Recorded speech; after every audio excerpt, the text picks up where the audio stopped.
Hello students, तो आज हम अपना नया पार्ट पढ़ेंगे। पार्ट 16 अवयव।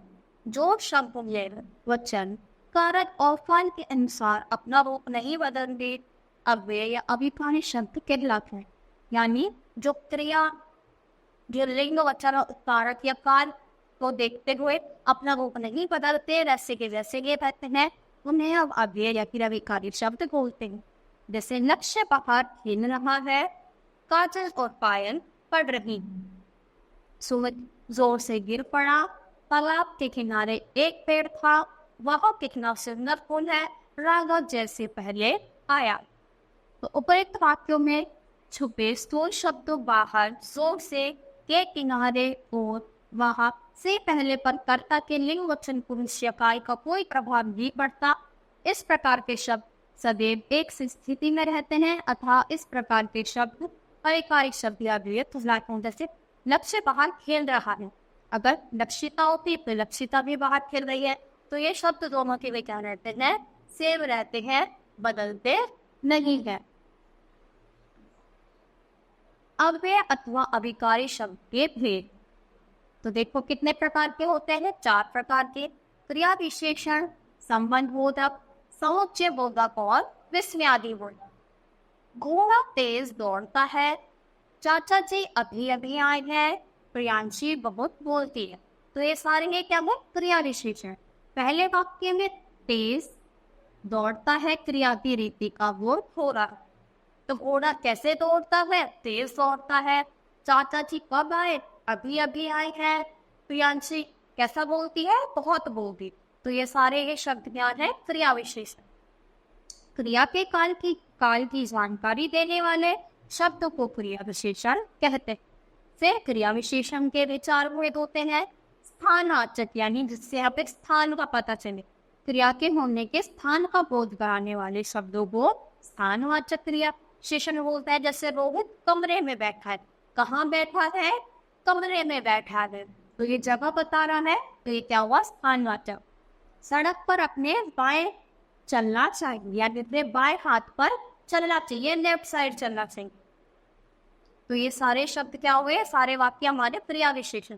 कौन से क्रिया विशेषण, स्थानवाचक, यानी जो जगह बता रहा हूं। जैसे बाहर, भीतर, ऊपर, नीचे, आगे, पीछे, दूर, पास, इधर, उधर, सामने आदि। तो ये सारे ये शब्द देखकर पहचानना है कि वो स्थान बता रहे हैं। दूसरा कालवाचक। कालवाचक यानी वो काम कब हो रहा है, हो चुका, चल रहा है या होगा। तो वह कभी कभी आता है, मैं प्रतिदिन पहले जाता हूँ, कल मुझे पढ़ना जाना है। जो काल का बताए यानी समय का बताए, वो क्या आ जाते हैं, वो कालवाचक क्रिया विशेषण में आ जाते हैं। जैसे आज, अभी, बाद में, परसों, जब, तब, जल्द। तो ये सारे शब्द किस में हुए, कालवाचक। फिर परिमाण, यानी जब हम जो लिक्विड्स होते हैं ना, उसको किस में नाप तोल करते हैं। उतना खाओ जितना आवश्यक हो, कि बस इतना ही खाओ जितना आवश्यक हो। सतीश बिल्कुल नहीं पढ़ता, तो बिल्कुल भी नहीं पढ़ता। इस बार वर्षा अधिक हुई। तो ये सारे शब्द क्या है, परिमाणवाचक विशेषण। जैसे देखो, कम, ज्यादा, थोड़ा, बहुत, कुछ, खूब, पर्याप्त, इतना, इतना। फिर रीतिवाचक, तो क्रिया के होने या पढ़ने की रीति अथवा ढंग का बोध कराए, इसे रीतिवाचक। यानी कोई काम कैसे हो रहा है, तो कछुआ धीरे धीरे सुनता है, कैसे चलता है, बहुत ही ज्यादा धीरे धीरे। झटपट तैयार, यानी एक तो तैयार हो। नदी में अचानक पानी का स्तर बढ़, अचानक यानी एकदम से। तो ये क्या हो जाएंगे, ये आ जाएंगे रीतिवाचक क्रिया विशेषण। और देख लेते हैं, तेज, जल्दी, शीघ्र, जैसे, तैसे, ऐसे, चुपके चुपके, वैसे। ये सारे शब्द हैं रीतिवाचक में। फिर आता है हमारा संबंध। तो मेरे घर के सामने मंदिर है, के सामने। भूख के मारे वह गिर पड़ा, उसे भूख लगी थी, वो गिर गया। पेड़ के नीचे यात्री बैठा है। तो ये क्या बता रहे हैं, संबंध बता रहे हैं। तो भूख लग रही, भूख के मारे भूख लग रही, इसलिए गिर गया। पेड़ के नीचे बैठा था, पेड़ के नीचे कौन बैठा था, यात्री। तो ये संबंध बता रहे हैं। तो के सामने, घर और मंदिर के बीच संबंध बता रहा है। दूसरे वाक्य में के मारे, भूख और वह के बीच में संबंध है, और तीसरे वाक्य में के नीचे, पेड़ और यात्री के बीच में संबंध। तो ऐसे ही शब्दों को हम क्या बोलते हैं, जो अव्यय शब्द संज्ञा स्थान का संबंध वाक्य के अन्य शब्दों से बनाते हैं उन्हें संबंध बोधक कहते हैं। जैसे के कारण, के द्वारा, के अनुरूप, के विरूप, के अतिरिक्त, के वर्ण। फिर संबंध बोधक और क्रिया विशेषण में क्या अंतर है? तो पहले, बाद, बाहर, भीतर, पास आदि कुछ ऐसे शब्द हैं जो संबंध बोधक भी हैं तथा क्रिया विशेषण। तो देखो, भारती घर के भीतर खड़ी है, मैं अपने मौसा जी के यहाँ रहता हूँ। जब इन शब्दों का प्रयोग संज्ञा अथवा सर्वनाम के साथ होता है तब ये संबंध बोधक कहलाते हैं, और जब इन शब्दों का प्रयोग क्रिया के साथ होता है तो ये क्या बन जाएंगे? क्रिया विशेषण। अगर क्रिया के साथ हो रहा है तो क्रिया विशेषण। जैसे पूजा भीतर खड़ी है, मैं यहाँ रहता हूँ, तो ये क्या हो गए?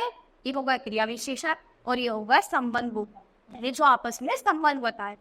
संबंध बोधक के रूप में प्रयोग करते समय इनके साथ के, की, से आदि पर सर्ग लगाते हैं, जबकि क्रिया विशेषण के रूप में प्रयोग करते समय इनके साथ के, की, से आदि पर सर्गों का प्रयोग नहीं करते। जैसे सुमित अमित से पहले चला गया, सुमित पहले चला गया।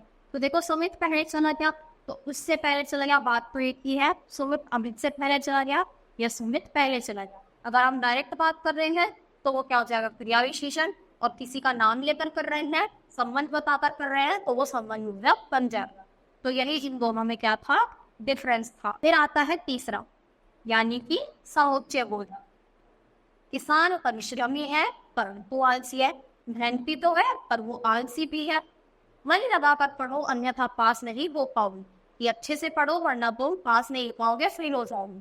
तो इस प्रकार के शब्द क्या होते हैं? समुच्चय बोधक। जो शब्द दो शब्द वाक्य और वाक्यांशों को जोड़ने का कार्य करते हैं उन्हें समुच्चय बोधक कहते हैं। जैसे या, अथवा, तथा, किंतु, परंतु, यद्यपि, तथापि, बल्कि, इसलिए। जोड़ने का काम करने के कारण इन्हें योजक भी कहते हैं। क्या कहते हैं? योजक। तो इनका काम क्या है? किसी भी दो वाक्य, दो शब्दों को जोड़ने का काम करते हैं। फिर अगला आता है हमारा विस्मयादि बोधक। वाह, क्या फिर छक्का लगाया, बाप रे बाप, इतना बड़ा जन, हाय बेचारा निपट गया। तो ये सारे किसमें आ गए? विस्मयादि बोधक में।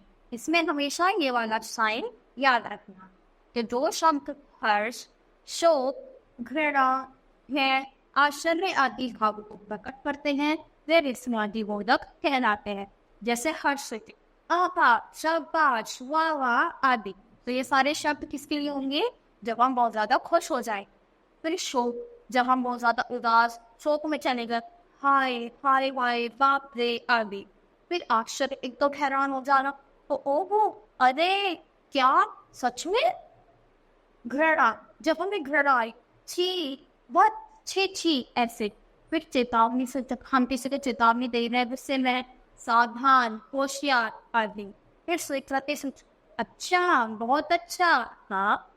फिर संबोधन, सोचा, अरे ओ रे सुनो। तो ये सारे शब्द क्या है? ये शब्द हमारे विस्मयादि बोधक में आते हैं। तो इसी के साथ बच्चों ये पाठ हमारा यहीं पर खत्म होता है। आई होप आपको अच्छे से समझ आया होगा। आज के लिए थैंक यू।